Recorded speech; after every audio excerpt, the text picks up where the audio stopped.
Okay, here's a Photoshop technique tutorial instead of HTML, and I've been doing several tilt shifts with an application that I've basically found on my iPhone. It's free, it does everything for you, but if you want to and you want to manipulate and adjust things in Photoshop, then it's quite easy to do the same effect. Okay, so I'm going to show you how to do that. Simply, what you need to consider when you're taking a photograph, well, there's two ways of doing it. If you've already got photographs, you need to use photographs that have been taken from a high angle. As an example, if you go up the White Tower, for instance, and shoot down, that'd be a great vantage point. Anything that makes people look rather small in the foreground is ideal for tilt shift. If you're actually wanting to then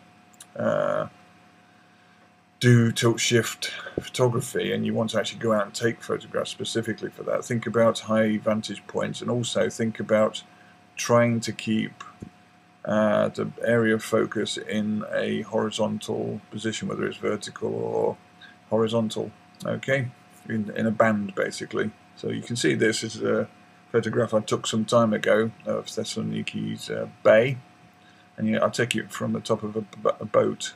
So you'll see that I'm looking down, okay, and this is quite good. So what I'm going to do is show you how to turn this into a tilt shift photograph. Okay, first open up your layers, and this is not going to take too long, it's very simple. Okay, so literally you just duplicate your layer. Okay, then what you need to do is here you have a masking layer option. Okay, add layer mask. Click it and it just adds a little white transparent one at the moment. Okay, what you have to remember is white is clear and black is basically not clear, it's opaque, so anything done on this layer will stay and remain when you create the actual gradient we're going to do in a minute. But first, make sure you click on the actual picture and go to Filter, Gaussian Blur. Now, depending on your picture, see, that's a little bit too much. You want to adjust it so it's just going out of focus a little bit like so. Because what you have to remember is that the foreground has to be quite strong out of focus, and then it goes to gradient in focus, then gradient out of focus again.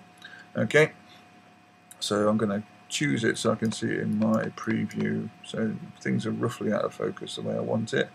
But it depends on the size. This is quite a medium-sized picture, it's not very big, so you have to adjust this according to the size of your image. I'm going to say that's okay. So now what we need to do is move to the actual mask, like so. Then move to our gradient tool, like so. You'll notice with the gradient tool it appears with several options here. Okay, I've already conformed one, but I'm going to do it again from scratch.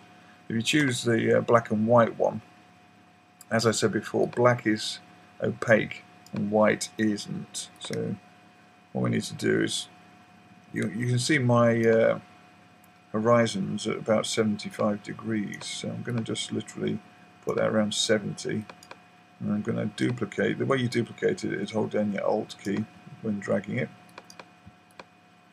like so. And what's going to happen, if I want more blur than not blur, what you can do is adjust these sliders as well, just to make it work. I think it needs to be less blur in the foreground section, so I'm going to put it more towards the white. Okay, now okay with that.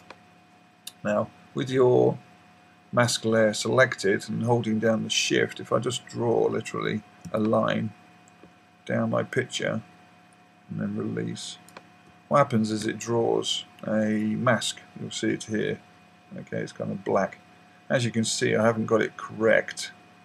If I just move it out of the way, you can see it's quite blurry there, which is quite nice, but the blur is disappearing before it even hits the building there. So what I need to do, instead of going from the top, I need to pull down a little bit and then redo my gradient. And again, you see it's missing, so what I'm going to do is just do a major shift like that. What's happened now, you see the actual White Tower and all the other buildings are actually going out of focus, as is the foreground section, whereas the middle section is still in focus. It all depends on how you want to manipulate this. Maybe if I just duplicate this, not duplicate it, just pull these in a lot more than they should be. Like so it's creating a narrower band. Now do the same again.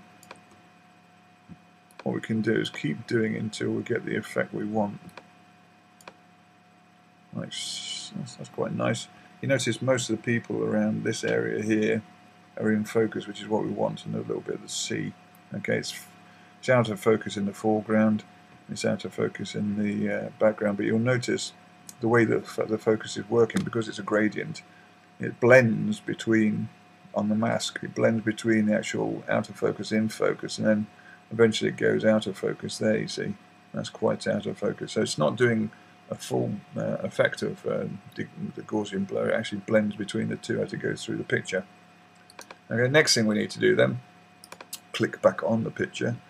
If you go down to this little button here, you'll notice it allows you to create a layer option, effects option, and it says hue and saturation. Now, what you can do, and it depends on your picture again, you'll notice what I have is a big sun which is quite strong red. So if I select the master, okay, and now I just ramp up the saturation, you notice it creates a terrible effect there on the sun. So we don't want to do that. I'm going to put it back.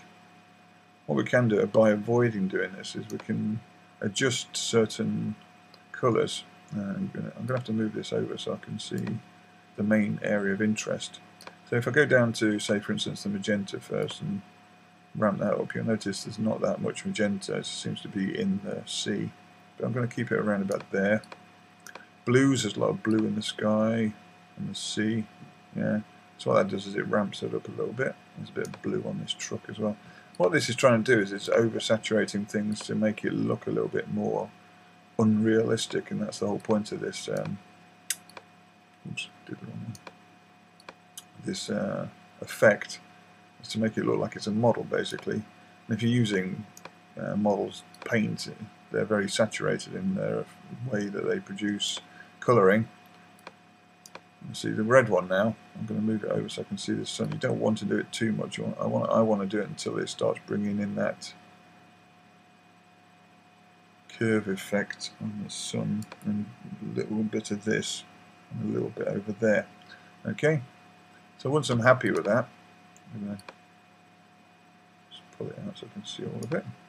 What it does, hopefully, is it gives the impression that this is taken from a high angle model and everything's coloured in such a way that it looks really, really unreal, and therefore like a little model.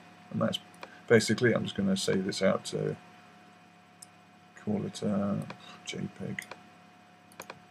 I'll call it TS for tilt shift.